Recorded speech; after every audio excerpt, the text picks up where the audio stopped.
4ನೇ ಫ್ಲೋರ್ ಹತ್ತಕ್ಕಾಗ್ತಾ ಇರಲಿಲ್ಲ ಅನ್ನೋರು ಇವರು 4ನೇ ಫ್ಲೋರ್ ಹತ್ತಾ ಇದ್ದಾರೆ. ಹೇಳಿ ಹೆಂಗಿದೆ? ಚೆನ್ನಾಗಿದೆ ಸರ್. ಚೆನ್ನಾಗಿದೆಯಾ? ನಾವು 2 ಫ್ಲೋರ್ ಹತ್ತಕ್ಕಾಗ್ತಿದ್ವಿ ಮೇಲ್ಗಡೆ. ಹಾಂ, ಇವಾಗ 4-5 ಫ್ಲೋರ್ ಬೇಕಾದ್ರೆ ನಿಮ್ಗೆಲ್ಲ ಹತ್ಕೊಂಡ್ಬಿಡ್ತೀವಿ ಮೇಲ್ಗಡೆ. ಆರಾಮಾಗಿ ಹತ್ಕೊಂಡು ಹೋಗ್ತಾ ಇದ್ದೀರಾ, ನೆಮ್ಮದಿಯಾಗಿದೆ. ಮತ್ತೆ ನಿಮ್ಮ ತಾಯಿಯವ್ರಿಗೆ ಎಣ್ಣೆ ತೊಗೊಂಡು ಹೋದ್ರಲ್ಲ, ಎಣ್ಣೆ ಹೇಗಿದೆ? ಅದು ಚೆನ್ನಾಗಿದೆ. ಎಷ್ಟು ದಿವಸ ಹಚ್ಚಿದ್ರಿ? ಅದೊಂದು 5-6 ದಿನ ಹಚ್ಚಿದ್ದೀನಿ. ಇವಾಗ ಎದ್ದು ಓಡಾಡ್ತಾರೆ, ಫ್ರೀಡಮ್ ಆಗಿದ್ದಾರೆ. ಮೊದಲು ಎದ್ದು ಓಡಾಡ್ತಾ ಇರಲಿಲ್ಲ, ಇವಾಗ ಆರಾಮಾಗಿ ಎದ್ದು ಓಡಾಡ್ತಾ ಇದ್ದಾರಾ? ಕಾಲೆಲ್ಲ ಫ್ರೀ ಆಗ್ಬಿಟ್ಟಿದೆ. ನಿಮಗೆ ಸರ್?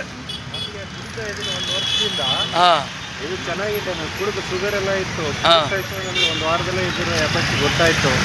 ಒಳ್ಳೆ ಇದೆ ಇದು. ಇದು ಕುಡಿಬೇಕಿದು. ಏನು ತೊಂದರೆ ಆಗಲ್ಲ ಬಾಡಿ ಸೈಡ್ ಎಫೆಕ್ಟ್ಸ್ ಏನು. ಬಾಡಿ ನಿಮಗೆ ಹಗುರವಾಗಿದೆಯಾ? ಹೇಗಿದೆ ಬಾಡಿ? Full freedom.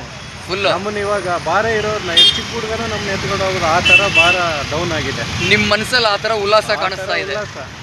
ಒಳ್ಳೇದು ಒಳ್ಳೇದು, ಅದ್ರ ಬಗ್ಗೆ ಏನು ಡೌಟೇ ಇಲ್ಲ. ಒಳ್ಳೇದು. ಇಟ್ಕೊಳ್ಳಿ. ಮೈಕ್ ಇಲ್ವಲ್ಲ, ಸಾರಿ ಮೈಕ್ ಇಲ್ಲ. ಇವ್ರು ಬಂದು ತುಂಬ ಒಳ್ಳೆ ವಿಚಾರ ಹೇಳ್ಕೊಂಡ್ರು, ಅದಕ್ಕೋಸ್ಕರ ನಾನು ಈ ವಿಡಿಯೋ ಮಾಡ್ತಾ ಇದ್ದೀನಿ. ಸಾರ್ ತುಂಬ ದಿವಸದಿಂದ ಬರ್ತಾ ಇದ್ದಾರೆ. ಅವ್ರಿಗೆ ಬಾಡಿ ತುಂಬ ವೈಟ್ ಇತ್ತಂತೆ. ಈಗ ಯಾರೋ ಚಿಕ್ಕ ಹುಡುಗ ಕೂಡ ಅವ್ರ ಬಾಡಿನ ಎತ್ಬಿಡ್ಬೋದು ಅನ್ನೋಷ್ಟು ಫೀಲಿಂಗ್ಸ್ ಅವ್ರಿಗೆ ಅಂತ. ಇನ್ನೇ ಸರ್, ಸಂತೋಷ ಅಲ್ವಾ? ಓಕೆ, ಒಳ್ಳೆಯದಾಗಲಿ ಸರ್.